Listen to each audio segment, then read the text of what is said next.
Never jump on strangers. Contrary to the advice given in basic sales training courses, never ask new clients for referrals until they are settled in with the product or service and you know they're satisfied. Big bone. Never, ever, ever neglect existing clients. They are the greatest source of add-on sales, testimonials, and referrals that you have. 2. Master the ability to deliver powerful presentations. It is a well-known fact that public speaking ranks higher than death in the list of top 10 fears. However, if you want to be a champion, you must master this skill. As with everything in life, the rewards for doing what other people can't or don't want to do are huge. I have lived and profited by this very fact.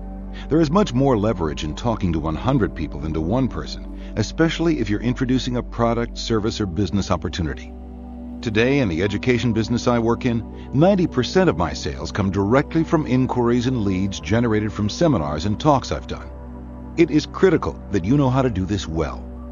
Some sales dogs back off and claim, "Well, I'm not good at speaking to my groups." My answer to that is, learn how now. Speaking well is the most powerful sales tool you can have. If you ignore it, your income will suffer. Besides, if you are a true sales dog, once you learn the sales dog way of presenting, you will love it. That's a promise. The ability to communicate confidently in front of people not only enhances your own confidence, but presents you as a credible authority, a leader. You become the one everyone wants to talk to because you're the expert. You're the one with the answers. But to be an effective speaker, you must develop important speaking skills that will hold your audience. It is critical that you learn how to earn credibility quickly, easily, and indisputably if you are to make dynamic presentations. Sometimes a deep look into your past can uncover gems that will instill confidence and respect in the minds of all your attendees. These are experiences that tell the group that you know what you're talking about without boasting. Ask for responses rather than telling. A friend of mine said it well. Selling is not telling. Selling is the art of asking the right questions to generate interest, create the process of discovery, build rapport, and truly demonstrate your interest in the prospect.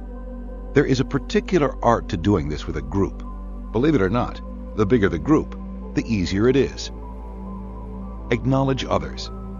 The key to a powerful presentation is obtaining active and passive participation on the part of the attendees. Once that is accomplished, you are in a working dialogue that leads to further discovery, rapport building, and interest. You must know how and when to acknowledge your audience and when to invite them to share their experiences in a way that raises the probability of sales. Without this interaction, the presentation is dull, boring, and very one-sided. Performed with skill and precision, it can put thousands of dollars in your pocket. Identify and confront silent issues. Good presenters should be able to sense the mood and energy of a room. If they sense skepticism, confusion, doubt, or any negative vibration, rather than glossing over it, they should address it immediately and directly. I get a sense that there's some doubt about what I'm saying. Who would care to say how they feel about the information I've just delivered? The energy of the room jumps up and the feeling of being disconnected from the group begins to subside.